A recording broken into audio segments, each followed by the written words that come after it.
Hello, everyone. I hope you're all doing well today. My name is Orlando Luna, and I am a UCLA Soul Advisor. Today, I will be presenting on the Soul Office Student Organizations Leadership Engagement, its purpose, and what it actually does for student organizations. Many of you are registered campus organizations, and as an RCO, you must register to the Soul Office. So today's presentation will be describing all things Soul, including all the resources provided by the office. So in this workshop, I will be making some introductions, discussing Soul's role, discussing your role as a signatory within your organization. Next, I will then be describing into detail event and engagement resources for student organizations. And at the end, there will be an opportunity for a live Q&A. But before we begin, I would like to acknowledge our presence on the traditional, ancestral, and unceded territory of the Gabrielino and Tongass peoples. So the Soul Office is comprised of approximately 9 advisors, including 4 fiscal advisors. All of us are here to assist you both with your student organization, its needs, as well as processing any funds that you may acquire through the Soul Office. Okay, so what does student organizations leadership and engagement do for you? Looking at our office, just generally, here are overarching purposes for when it comes to advising student organizations. Our office assists with registering your organization. We assist you with understanding the resources for your organization and your members. Uh, we assist with planning events and getting them approved. We assist with mentoring and leadership development. We help you understand and access funding, and we help you navigate university policies and guidelines. So in short, we are that one-stop shop that you can reach to for any and all of these types of questions. I am aware that you work very closely with your department, and the department offers some awesome resources, but outside of your department, there are other policies and things for you to think about as you are organizing events and opportunities for your members throughout the school year. So Soul plays that role where you reach out to them and they will help explain this to you. As I was saying, Soul does help develop leadership skills. We do this in numerous different ways. We offer individual workshops. Here's a sample on the left side here on our Days of Soul, a list of different workshops. As you can see, we have new signatory workshops, driver safety, UCLA care resources, among others. This is just a sample, although we will be having the Days of Soul event again in October. The day's events and workshops have not yet been planned, but more than likely it will include most, if not all, of these workshops. We also give opportunity to students to reach out to us to let us know that they would like a particular workshop presented or information and presentation such as this. You can do that by submitting suggestions to us, and here is that link to that. We also post all of our one-stop workshops at the beginning of winter and spring quarters, which include new signatory workshops and workshops similar to the one I'm presenting today. If you'd like to know and see the list, please visit us on YouTube.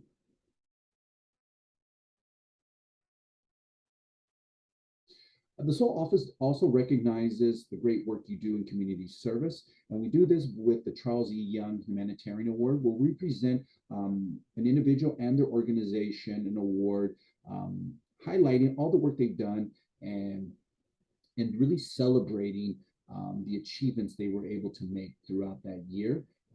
Applications will be available in spring. There will be info sessions available. If your organization is involved in community service and would like to be considered or even like to just know more information, please reach out to Aaron or Markel. Their contact information is right here, or you can just visit the Soul website for more information on this EY award.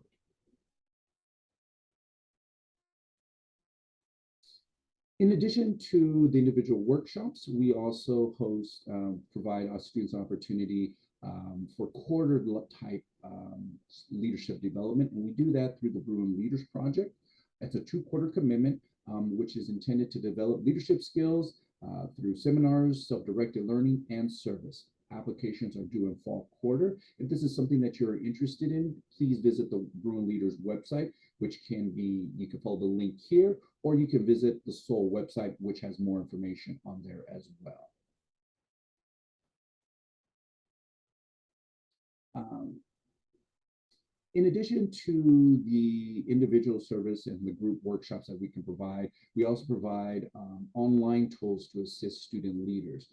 We have our student leader toolkit that focuses on funding resources, risk management, university resources, marketing and UCLA trademarks, reservation resources, and fiscal resources. This is a great one-stop just to kind of gather some more information. If you have any more follow-up questions regarding these, please reach out to your SOL advisor. They'd be happy to assist you in any way. Um, who are you? Most of you are already student leaders within your organization. You also may be known as what is a signatory. A signatory is the person responsible for your organization. You have the ability to access resources for your organizations through funding, bank accounts, room reservations, etc. Every single group has 3 signatories. If your organization has not updated its signatories, it must do so through My UCLA, and a SOL advisor can assist you with that, or you can visit our website, which also provides the information.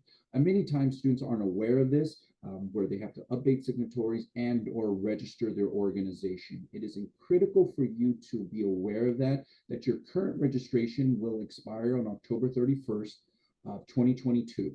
Therefore, it's important for you to re-register your organization, which will begin in a few weeks and will run through Friday of the second week of fall quarter. For more information, please visit the SOL web homepage, which contains the dates and the links to register your organization. All right, as student leaders, it's very important to be aware of all the policies surrounding organizations. The first one, Student Group Code of Conduct, is the most relatively newest policy. It mirrors very closely our Student Code of Conduct, which is through the Dean of Students. What the document does, it creates a clear and consistent expectation for students on and off campus. It is quite a lengthy piece of lengthy document, so please take a look at it. If you have any questions on that, once again, as I've been saying throughout this presentation, your SOL advisor really is the key to a lot of these, the answers to your questions. Quickly, the university does not approve hazing, and it has unlimited hazing all on campus. If your organization engages any type of hazing, or you're unsure of any hazing, please either stop it immediately and or speak to your SOL advisor to determine if what you consider hazing is actually hazing or something else. So, but definitely the university does take this seriously. If your organization is found in hazing, it will, at the very least, be put on probation and more than likely removed from a registered campus organization. So please be aware of that. Something the university takes very seriously is sexual violence and harassment on campus. There are definitely policies that assist you with that. So if you have any questions on that, speak to your advisor. But just quickly, under Title IX of the Education Amendments of '72, it prohibits sex discrimination, including sexual harassment and sexual violence in educational programs and activities. All students are protected by Title IX regardless of their sexual orientation or gender identity, disability status, or immigration status, whether the student is international or undocumented. If you have any questions or you'd like to report it, you can either report it to a SOL advisor or reach out to the Title IX office directly or UCPD. Once the university receives the information, it will conduct an adequate and reliable and partial investigation. Findings, whatever they discover, they will provide remedies as necessary. Additional resources, as I was stating earlier, the Title IX office, the director is Mohammed Cato. If you'd like to reach out to that office, here is their contact information. They will be able to do intakes. This is where you officially report any sort of reporting that you feel that may go into the sexual misconduct area. So please reach out to Mohammed. Other types of resources are here to either assist those that are the victims, or for more information is our Campus Assault Resources and Education Office, or CARE. CARE is committed to the eradication of sexual and gender-based violence through creating and sustaining a safe, healthy, and equitable community for all. So once again, this is a resource for either the victims or for just more information on these types of things for our students. Reporting. Reporting is all confidential. Your sole advisor is someone you can report to. In addition to them, UCLA CARE program, the UCLA CAPS, UCLA Legal, UCLA Ombuds, off-campus Santa Monica Rape Treatment Center, community-based advocacy organization. So please, you can reach out to them for confidential information. But if you'd like to report it, you can report to Title IX, UCPD, other law enforcement, Dean of Students, the SOL office, and Office of Fraternity and Sorority Life. All of us are on staff, are trained in this area, so please reach out to us if you have any questions. Other policies that you should be aware of is the use of the university's name, seals, and UCLA trademarks. Many of the organizations that I work with, just not mine, but all across the SOL, all come up with these great ideas for designs, logos, and we really encourage you to use as much creativity as you can. And many of you, though, do like to use the UCLA name and images. There are certain limitations to this. So to prevent any delays, any orders, or things of that nature, you should reach out to the SOL advisor to determine if your designs meet these standards, and if not, what can you do to remedy the problem? Okay. So when people think of the SOL office, they think of really two things. They think of programming and funding. So when we talk about programming, programming could be ranged from different types of ideas, from a guest speaker to a major conference. But all of the event planning, you should be asking yourselves some basic questions. And SOL helps you with that. Here are some of them that you should be considering. For any event, why are you planning this activity? Does it meet any of your mission standards? Is this meeting some of your goals? So SOL will ask you why you're hosting this. Are there any expenses? How will you pay for it? Who is your target audience? Consider accessibility options for those that have a harder time climbing stairs or may not even be able to and can only use wheel accessible or elevator to your events. When will your activity take place? Consider time zones for virtual events. In this now new day and age of virtual programming, many of us are even local. So some of us are international students back east, and all those have different time zones. So please plan accordingly. Also, when your activity is taking place, is it coinciding with another major university event? Is it coinciding with Bruin Day? And if it's coinciding with Bruin Day, the day that all admits come to campus in the spring, you may want to reconsider hosting an event on a different day or weekend. If your event is virtual, in person, or hybrid, what platforms are you using? Is it secure? Is it accessible? And then what else do you need to consider? Things that for those of you that work with youth, K through 12, there are definitely things that you must consider, such as risk and liability, waivers, etc. So please be aware of that. Also, how are you advertising? Are you getting the word out there? Are there any safety risks? So these are a lot of the questions that the SOL advisor will discuss with you on your first meeting discussing an event. As I was stated in the section right before this, is accessibility and student accessibility and student organization events. It's very important for all students to have access to your events. So if there is either an obstacle or stairs only type of location, you may want to reconsider where you're hosting it, because it is, as I was saying, it is mandated that we do this. And a lot of times you can just find out if there's special accommodations that need to be met by your participants in a simple questionnaire that you may want to send out before it starts. And here's a sample statement that asks the participant if there are any certain accommodations that be needed. As you can see, please let you know by 10 days. So it's important for you to get this information or this questionnaire out as soon as you know who your participants will be. Where do you host the event? Basically, you can have your event almost anywhere on campus. Here's a large sample size.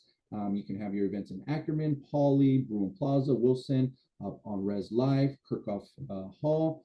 But not all of these are overseen by one location. There are different spots that you reserve. And here is a list of the most common. UCLA oversees Ackerman Kirchhoff. Recreation oversees, amongst others, LA Tennis Center, Sunset Rec, Pauley Pavilion. UCLA Events Office reserves all classrooms, including Wilson Plaza, Dixon Court, and the Court of Sciences. Seoul actually reserves certain locations. Although Bruin Plaza technically falls under ASUCLA's purview, they have given us the ability to make reservations for the space as well as Meyerhoff Park, the space right outside Kirchhoff. And then UCLA Residential Life or Catering can assist you with spaces on the Hill. All of these have different types of requirements, including different pricing. So talk to your SOL advisor on which one is best suited for your organization and its event. All of this information can be found on the on the SOL website. If you visit our SOL website, it's under reservation resources. So now, how do you pay for this? Some of you may have already some types of baseline budgets. Here's additional funding that would assist you with on and off-campus programming. Most of the funding is intended for on-campus and is meant to benefit as many UCLA students as possible. For off-campus funding, there are some travel funds, but the majority of it is a focus on community service. So those of you that are doing community service, there are off-campus funds to assist you. But as you can see, here's a nice sample of funds that are available, but this is not the complete list. For more information on that, you can visit the funding site at SOL or the Student Affairs website funding link, or you can speak to your SOL advisor where you can find this and which funds are appropriate for your events. Additional funding sources, you could do fundraising. Many of you like to fundraise in Bruin Plaza, Bruin Walk. Many times you need permits to do that. So if you'd like to do fundraising on campus, please reach out to SOL advisors and they can help you with that process. We can also work with you on putting together a donation and sponsorship packets where companies or others can donate directly to you. You can also do crowdfunding. Talk to your SOL advisor. Crowdfunding is very similar to a GoFundMe that's handled through the UCLA Foundation and is known as UCLA Spark. You must be approved by SOL, so definitely if you'd like to do that, it's something you would need to speak to a SOL advisor first off. There are many ways to advertise. I've always felt the best way is through social media, through your own listservs. So for those of you that have a robust listserv, this is the best way to get information out. For those of you that may just be starting or have a smaller listserv, this is an opportunity for you to start building it up. The best way to start doing this is usually the enormous activities fair that happens every fall quarter, where you do get a list of students who are interested in your organization. From there, you can start building or increasing your listserv. Other ways to get advertising out is through the UCLA community calendar. You can submit information to be published. That makes it available to all of campus. If you're interested, you can visit them at community.ucla.edu. The SOL office and its Bruin Leaders Project through its Instagram post can also promote your events. As I was saying earlier, many of you are associated with departments, and I would speak to them on advertising through their ways of getting information out to their students. Other forms are old school flyers. As you can see, you do see people on Bruin Walk, Court of Sciences handing out flyers. That is allowed. You can also have signboards on Bruin Walk. Just a quick comment on the signboards. You can post it right there. Many of you do see it on the right side, but you must pull them down by, 10th week, because on finals week, facilities will remove them and throw them away, and there's unfortunately no retrieving them. So always make sure to take it out around 10th week and then put it back up week 1 of the next quarter. Also, opportunities for table tent and digital displays through Res Life and ASUCLA. You would need to reach out to them, but once again, SOL would need to give pre-approval. So reach out to your SOL advisor if you like to display this way. And then there's also opportunities through campus boards. Although this opportunity is quickly dwindling, we used to have 30 different locations that we could do this. Now I believe it's down to 11 or 12. Seoul office can assist you with this. Speak to them if you would like to post in the many different, or there used to be many campus boards around the university. Other resources that you should be aware of as student leaders for your own members, or maybe even for yourself. The Basic Needs Committee, the UCLA Basic Needs Committee has resources and support for students experiencing food insecurity and homelessness. The Economic Crisis Response Team, ECRT, provides support and guidance to students who have self-identified or identified by UCLA faculty or staff as experiencing a financial crisis that impacts their academic success. The 580 Cafe is a space for students to break bread and build relationships through food, conversation, and study of the arts. And lastly, the Campus Programs Office Food Closet provides free food for any UCLA student experiencing hunger and or struggling to attain food due to financial hardships. Here are the links for all of those sites. This concludes the presentation. If you are a new organization that hasn't registered, please reach out to a SOAR advisor for more information on registering. For those of you who are returning, please remember to re-register this fall. Here's some more information. Here's our website, soul.ucla.edu. Here's our contact information, uclasoul@ucla.edu. I'd also appreciate feedback. Here's a link for feedback if you'd like to comment on this presentation. And I believe now I will be accepting live question and answers. So thank you for your time, and I look forward to working with you this school year.